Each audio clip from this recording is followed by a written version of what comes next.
Sarah Chun looked like any regular passenger in jeans and a navy sweatshirt.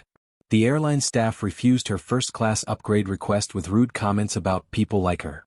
They had no idea she was a Medal of Honor winner who had saved dozens of lives in combat. Before watching full story, comment below from where are you watching. Also like and subscribe for more stories. The morning was cold at Denver Airport. Snow covered the ground outside. People walked fast through the terminal, pulling their suitcases behind them. Everyone seemed in a hurry to catch their flights. At gate A23, Jessica Martinez worked behind the counter. She had been doing this job for many years. Her uniform was perfect and she always smiled, but inside she was tired. She dealt with difficult passengers every day. Some people thought they were very important and demanded special treatment. Sarah Chin walked up to the counter. She was 42 years old and carried only one old leather bag. She wore simple jeans and a navy sweatshirt. Nothing about her clothes showed that she was special. She looked like any other regular passenger trying to catch a flight. "Good morning," Sarah said politely. She put her boarding pass on the counter. "I was wondering if there are any first-class seats available today. Could I get an upgrade?" Jessica did not even look up from her computer. Her fingers kept typing fast. "Are you a platinum member with our airline?" she asked in a bored voice. "No, I don't fly on commercial airlines very often," Sarah replied. "What about gold status? Do you have that?" "No, I don't." Jessica finally looked up. She saw Sarah's casual clothes and made a quick judgment. Her face showed she was not impressed. "Ma'am, first class is completely full today. We have important business people on this flight. We have government officials. These are people who paid full price for their seats or earned upgrades by flying with us for years. First class is only for our most valued customers." Behind Sarah in line, a man wearing an expensive suit made a loud comment. "Some people think they can just ask for free upgrades," he said to his friend. He spoke loud enough for everyone to hear. They should know better. Sarah's jaw became tight for a moment, but she stayed calm. She had learned long ago how to control her emotions. "I understand. I just thought I would ask." Jessica continued talking in a voice that sounded like she was talking to a child. "Look, I know everyone wants to fly first class. But coach passengers need to understand something. Premium seats cost premium money. You should be happy we even got you a seat. You bought your ticket at the last minute. Economy class is perfectly fine for people like you." The airport announcement came over the speakers. "We are now boarding Flight 447 to Washington, D.C. First-class passengers and platinum members, please come to the gate." Sarah watched as a line of well-dressed people walked toward the airplane. Many of them looked back at the economy passengers with unfriendly faces. They acted like they were better than everyone else. These people measured a person's worth by how much money they had and where they lived. What these people did not know was incredible. The woman they had just treated badly was a war hero. Sarah Chin had earned the Medal of Honor, the highest military award in America. She got this medal for saving 37 Marines during a dangerous rescue mission in Iraq. She had risked her own life to save others. The passengers also could not see the scars hidden under her sweatshirt. These scars came from a bomb that almost killed her during her 4th time serving in war. They did not know that she had turned down many high-paying jobs with big companies. She could have taken these jobs and become rich enough to buy the entire first-class section without caring about the cost. Sarah Chin chose to fly coach. She had learned that a person's real worth was not measured by money or fancy things. Real worth came from the lives you saved and the service you gave to your country. Still, being dismissed and treated rudely hurt more than she wanted to admit. She walked to her seat in economy class. She was stuck in a middle seat between a man who was snoring loudly and a teenager with big headphones. Sarah closed her eyes and tried to think about why she was making this trip.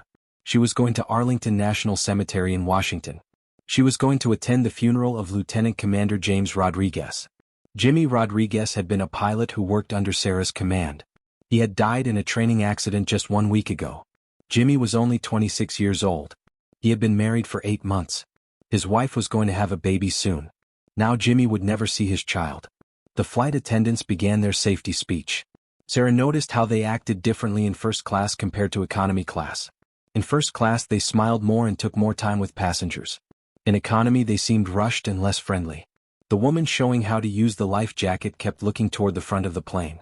She seemed like she could not wait to get back to the important passengers. What nobody knew was that the pilot of their airplane was special too. Captain Marcus Thompson sat in the cockpit, checking all the instruments before takeoff. He was 51 years old but still looked strong and alert. For 8 years he had been a Navy SEAL, one of America's most elite soldiers. After that, he became a commercial pilot and had been flying for 12 years. Thompson had been looking at the list of passengers on his computer. One name caught his attention. Chin. He stared at the screen for a long time.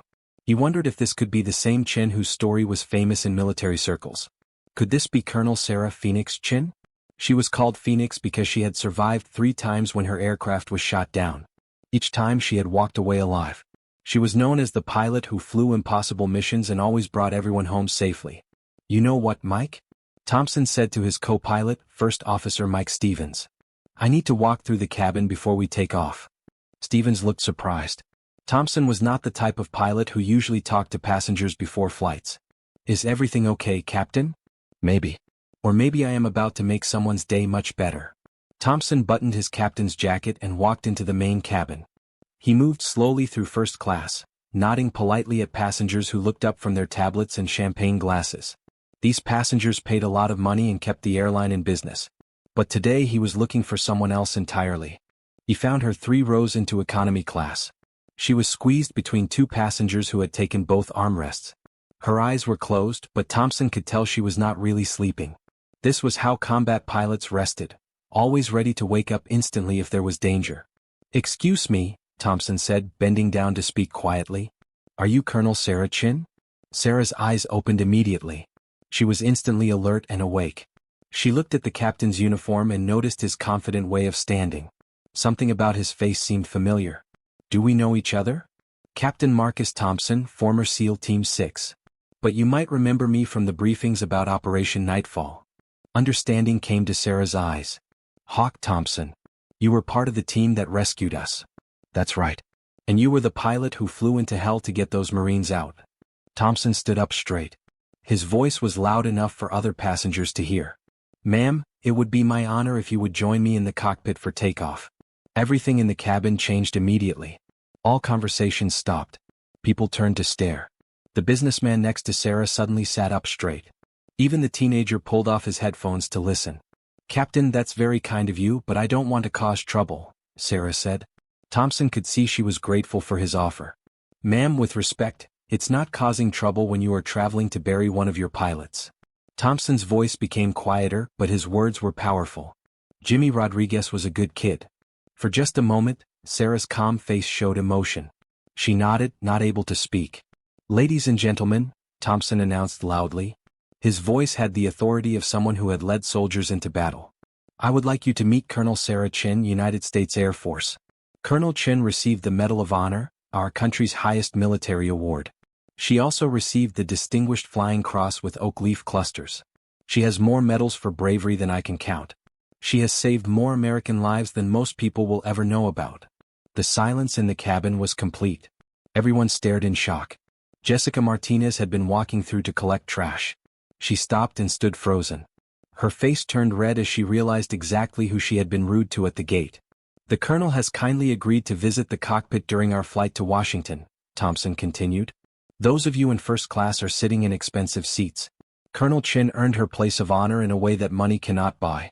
She earned it through service, sacrifice, and putting other people's lives before her own comfort." Sarah picked up her bag and stood up. As she walked toward the front of the plane, passengers stared in complete silence. The businessman who had complained about people asking for upgrades could not look at her. A woman in first class who had been talking loudly about her expensive shopping trip suddenly found her fingernails very interesting to look at. In the cockpit, Thompson helped Sarah sit in the jump seat behind the pilot's chairs. This was a special seat for observers. "Welcome to the real first class, Colonel." Co-pilot Stevens turned around with genuine respect in his eyes. "Ma'am, it's an honor to meet you. My brother served in the 82nd Airborne Division. He always said that Air Force pilots were the bravest people in the military." Sarah smiled for the first time since entering the airport. "Your brother sounds like a smart man." As the engine started and Flight 447 began moving toward the runway, Thompson watched Sarah's reflection in the cockpit window. She was watching the ground crew with the eyes of someone who understood every part of aviation. She was not just a passenger being transported. She was a fellow pilot who knew how complex and dangerous flying could be. "You know," Thompson said as they waited for permission to take off, "when I was going through SEAL training, our instructors told us about a female Air Force pilot. They said she had landed a damaged A-10 attack plane with the hydraulics shot out. One engine was on fire and she had shrapnel metal pieces in her leg. After landing, she refused medical help until she had reported on her mission. She wanted to make sure the ground troops she had been protecting were safe. Sarah looked out at the Denver skyline. Snow-covered mountains were visible in the distance. That was a long time ago. Not that long ago. And from what I heard, it was not the only time something like that happened. Thompson received permission from the tower and began taking off. The thing is, ma'am, most people never get to meet their heroes. Today my passengers are flying with a real hero whether they know it or not.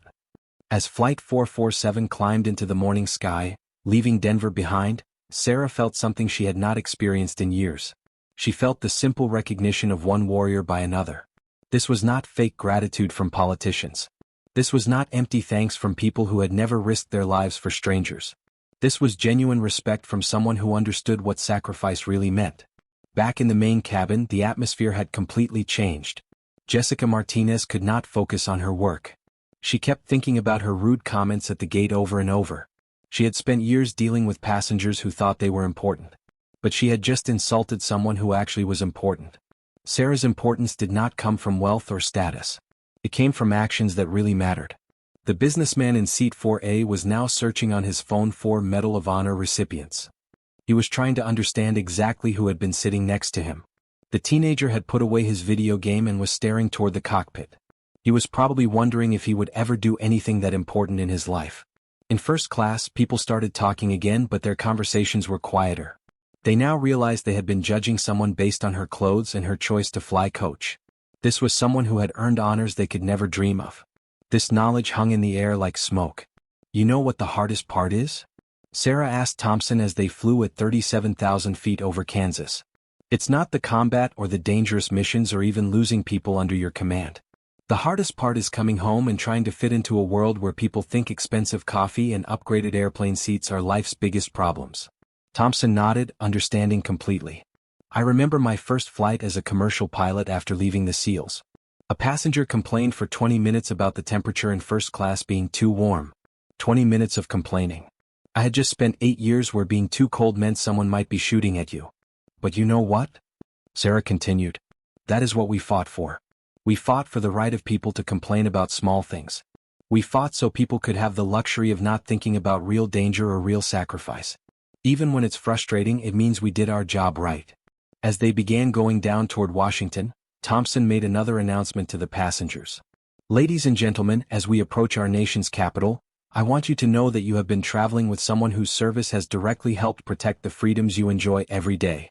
Colonel Chin, on behalf of everyone on this aircraft, thank you for your service, your sacrifice, and your continued dedication to our country.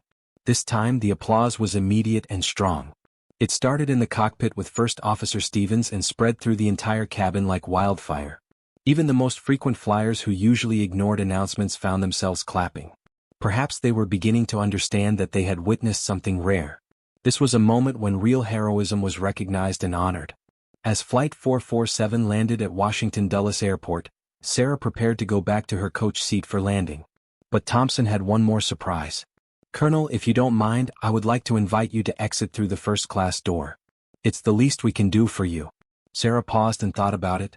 Captain, I appreciate the kind gesture, but I think I will go back to my assigned seat. Those people back there are not my enemies. They are just people who don't understand. Besides, she smiled, I have been in first class for the last 4 hours. Right here in the cockpit where it really matters. As passengers got off the plane, many of them made sure to speak with Sarah. The businessman apologized for his earlier rude comment. The teenager asked if she had any advice for someone thinking about joining the military. Even Jessica Martinez found her and offered a sincere apology and thanks. Walking through the Dulles airport toward her connecting flight to Arlington, Sarah thought about the day's events. She had been reminded that respect, when it came from the right people for the right reasons, still meant something important. Marcus Thompson had given her something more valuable than any first-class upgrade. He had given her recognition from someone who understood the true cost of military service. The next morning, Sarah stood at attention in Arlington National Cemetery. She watched as Jimmy Rodriguez's flag-covered coffin was lowered into the ground. As she stood there, she thought about the flight. She had traveled to honor a fallen warrior. Along the way, she had been honored herself by a fellow warrior who recognized that some things were more important than society's artificial rankings. Things like duty, sacrifice, and genuine service to others. Later, as she flew back to Colorado in economy class, Sarah Chin closed her eyes and smiled. She had chosen her seat not because she could not afford better. She chose it because she understood something that money could not buy. True first-class treatment came from mutual respect between people who had proven their worth through actions, not through bank accounts. The flight attendant offered her an extra bag of pretzels, and Sarah accepted with real gratitude. After all, she was exactly where she belonged. She was among the people she had spent her career protecting. She was in the seat she had chosen. She was flying toward home with the quiet satisfaction of someone who had lived a life with real purpose. Outside the small airplane window, America spread below her like a beautiful quilt of dreams and possibilities. This was a country worth every sacrifice she had ever made. It was worth every dangerous mission she had ever flown. It was worth every uncomfortable middle seat she had ever sat in. And that, Sarah thought as the plane turned toward the setting sun, was what true first class really looked like. When she finally arrived home in Colorado, Sarah felt something she had not felt in a long time. She felt truly appreciated by people who mattered. Not by people who were impressed by money or status, but by people who understood what real service meant. The story of Flight 447 would be told many times in the months that followed. Passengers would tell their friends and families about the day they flew with a real American hero. They would talk about how they had almost missed recognizing greatness because they were looking for the wrong things. Jessica Martinez would change how she treated passengers after that day. She learned that you never know who you are talking to or what they might have done for their country. The businessman would donate money to military charities and think differently about what makes someone important. But for Sarah Chin, the most important part of the story was simple.